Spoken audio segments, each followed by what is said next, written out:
देख रहे हैं SPN9 न्यूज़। मैं काशिफ अली।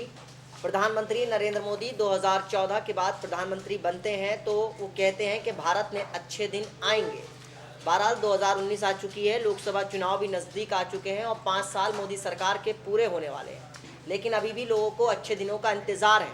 ऐसे में आज हम आपको BSNL भारत संचार निगम लिमिटेड के कर्मचारियों का जो दुख और दर्द है वो आपको बताएंगे कि कैसे इस वक्त BSNL के कर्मचारियों में कोहराम मचा हुआ है, क्योंकि करीब उनके 1,76,000 कर्मचारियों की फरवरी माह की सैलरी रुक गई है, जिसके बाद से केंद्र सरकार सवालों के घेरे में है कि आखिर 1,76,000 कर्मचारियों की फरवरी की महीने की तनख्वाह क्यों रोकी गई। और सबसे बड़ी बात यह है कि देश के आज़ादी के बाद इतिहास में पहली बार हुआ है कि कोई सरकारी कंपनी की, टेलीकॉम कंपनी की सैलरी रोकी गई है। तो ऐसे में मोदी सरकार सवालों के घेरे में है और सवाल ये भी हैं कि आखिर प्रधानमंत्री नरेंद्र मोदी की कौन सी नीतियां हैं कि इस तरीके के मामले सामने आ रहे हैं। पहले मैं आपको थोड़ा सा बताऊंगा कि क्या हो रहा है और किस तरीके की चीज़ें सामने हो रही हैं। इस साल की शुरुआत में BSNL के शीर्ष प्रबंधन द्वारा कर्मचारियों के पैसे में गबन का मामला सामने आने के बाद दूरसंचार विभाग यानी डॉट ने आर्थिक संकट से जूझ रहे BSNL को पैसा देने से इनकार कर दिया। नतीजन अपनी स्थापना के पहली बार यानी जब से BSNL बनी है, अपने कर्मचारियों को वेतन देने का पैसा नहीं है, यानी 1,76,000 कर्मचारी प्रभावित हुए हैं। इस बारे में BSNL कर्मचारी यूनियन ने केंद्रीय दूरसंचार मंत्री मनोज सिन्हा को पत्र लिखकर कर्मचारियों के वेतन के लिए पैसा जारी करने की मांग की है।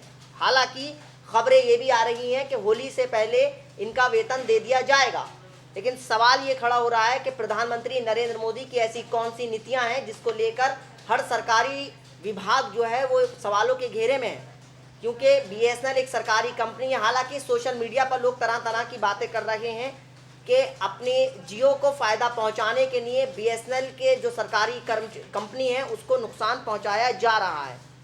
अभी सोशल मीडिया पर एक वीडियो वायरल हुई है जिसमें एक महिला जो BSNL की कर्मचारी बताई जा रही है, जो काफ़ी रो रही है और कह रही है कि मैं अपना परिवार कैसे चलाऊंगी। तो अब इस तरीके से सरकार की, केंद्र सरकार की काफ़ी आलोचना भी हो रही है कि आखिर सरकार क्या कर रही है कि सरकारी विभाग के ही कर्मचारियों को तनख्वाह नहीं मिल पा रही है। अब इस बारे में BSNL शर्तें, अब मैं आपको थोड़ी सी इसमें जानकारी दूंगा। ख़ास तौर से BSNL की मैनेजिंग डायरेक्टर अनुपमा श्रीवास्तव ने कर्मचारियों के वेतन के लिए पैसा हासिल करने के लिए ज़रूरी शर्तें पूरी नहीं की, इसलिए सरकार ने पैसा जारी करने से इनकार कर दिया, ऐसे सरकार की तरफ से बात कही जा रही है। इसके अलावा BSNL गुहार लगा रहा है कि कर्मचारियों को वेतन देने के लिए उसे बैंक से कर्ज देने की छूट दी जाए, लेकिन दूरसंचार विभाग इसकी सुनने वाला कोई नहीं है। कहा यह भी जा रहा है कि डॉट ने गैरकानूनी तरीके से BSNL को अपनी संपत्तियां ट्रांसफ़र की, इसलिए इन संपत्तियों पर कोई कर्ज नहीं मिलने वाला। ऐसे में बैंकों को गारंटी डॉट को देनी चाहिए, क्योंकि BSNL कानूनी तौर पर कोई कर्ज नहीं मिल सकता। खबरों की माने तो BSNL कर्मचारियों के JPF का पैसा भी वक्त से नहीं जमा करा रहा है। BSNL को ये पैसा हर महीने के आखिर में डॉट के पास जमा कराना होता है। अब ऐसे में ये लोकसभा चुनाव से पहले एक सरकारी कर्मचारियों के वेतन रुकने के बाद सरकार कटघरे में खड़ी हो रही है, क्योंकि इसका सीधा सीधा सवाल जो है प्रधानमंत्री नरेंद्र मोदी सरकार से पूछा जाएगा कि आखिर BSNL के जब से BSNL बनी है आज तक सरकारी कर्मचारियों का पैसा नहीं रोका गया, लेकिन इस बार क्यों उनकी सैलरी रोकी गई। और BSNL का पैसा जिस तरीके से मैंने आपको बताया कि ऐसे में कर्मचारियों को GPF न मिलने वाले ब्याज का भी घाटा हो रहा है। अब सीधे तौर पर लोग ये कह रहे हैं कि प्रधानमंत्री नरेंद्र मोदी जियो को फ़ायदा पहुंचाने के लिए और BSNL जो सरकारी कंपनी है उसको नुकसान पहुंचा रहे हैं। BSNL का शीर्ष प्रबंधन है, जो हायर मैनेजमेंट है, वो श्रम कानूनों का उल्लंघन कर रहा है, ऐसा कह रहे हैं लोग। खबरें ये भी हैं कि आपराधिक लापरवाही है और इसके लिए BSNL के आला अधिकारियों पर कार्रवाई होनी चाहिए। BSNL जो भी पैसा कमा रहा है उसका इस्तेमाल राजस्व में मद में हो रहा है, लेकिन BSNL की क्षमता को बेहतर करने के लिए कोई पैसा खर्च नहीं किया जा रहा। BSNL में कुप्रबंधन को इससे समझा जा सकता है कि दक्षिण के जिन सर्किल, खास तौर से केरल से उसे मुनाफा हो रहा था, लेकिन इन सर्किल को सरकारी कंपनी ने बैंकों के पास गिरवी रख दिया और अब हालत यह है कि बैंकों का ब्याज चुकाने तक के पैसे उनके पास नहीं है।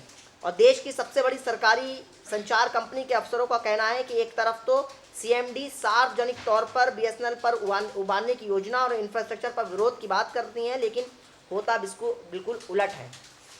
तो यानी यहाँ पे काफ़ी पेचीदगी है और थोड़ा समझना होगा कि प्रधानमंत्री नरेंद्र मोदी की हमें वो नोटबंदी की तारीख भी याद रखनी होगी, जिसमें प्रधानमंत्री नरेंद्र मोदी ने कहा था कि मुझे सिर्फ 50 दिन चाहिए, 50 दिन के बाद जिस चौराहे पर कहेंगे वहाँ मुलाकात हो जाएगी। फिलहाल ये देश की हालात है कि सरकारी कंपनियों के कर्मचारियों का वेतन नहीं आ रहा। बात फिलहाल आप लोग अच्छे दिनों का इंतज़ार करते रहिए। बीएसएनएल के कुछ खर्च में करीब 55% वेतन मद में आता है। वहीं हाल के दिनों में बीएसएनएल के राजस्व में कोई भी बढ़ोतरी नहीं हुई है, यानी साफ तौर पर यह कहा जा सकता है कि बीएसएनएल इस वक्त काफ़ी घाटे में है। अफसरों का ये भी कहना है कि जब तक बीएसएनएल ने इंफ्रास्ट्रक्चर में निवेश नहीं किया जाएगा, इसके दिन नहीं फिरेंगे। खबरें ये भी हैं कि जो कंपनी के आला अधिकारी हैं समय पर उनको वेतन मिल रहा है, लेकिन जो नीचे तबके के हैं उनको वेतन नहीं मिल रहा है। अब खबरें ये भी हैं कि तमाम शिकायतों के बाद भी शीर्ष प्रबंधन इस पर कोई आवाज़ नहीं उठा रहा है और एक सियासी साजिश की तरफ इशारा करता है। फिलहाल बीएसएनएल को अभी तक 4G स्पेक्ट्रम भी नहीं मिला है, सरकार की तरफ से कोशिश भी नहीं हो रही है और फिलहाल बीएसएनएल गर्त में जाता हुआ नज़र आ रहा है। आखिर सवाल ये उठता है कि प्रधानमंत्री नरेंद्र मोदी के अच्छे दिन कहाँ हैं, और जिस तरीके से उन्होंने वादा किया था कि देश में अच्छे दिन आएंगे, फिलहाल ये देश के अच्छे दिन कब आएंगे हर किसी को इंतज़ार है। इंतज़ार ये भी है कि कब प्रधानमंत्री नरेंद्र मोदी आकर इस पर सफाई देंगे। फिलहाल डिपार्टमेंट ऑफ टेलीकॉम इस बारे में कह रहा है कि वो होली से पहले सैलरी दे देगा। फिलहाल इस महिला जो आप तस्वीर में देख पा रहे होंगे काफ़ी सोशल मीडिया पर वायरल हो रही है और वो काफ़ी अपने आप को बीएसएनएल का कर्मचारी बता रही है और काफ़ी रो रही है। अब आप दर्द को समझिए और एहसास करिए और महसूस कीजिए कि देश में वाकई में अच्छे दिन हैं या अब अच्छे दिन आने वाले हैं या अच्छे दिन जाने वाले हैं। नमस्कार।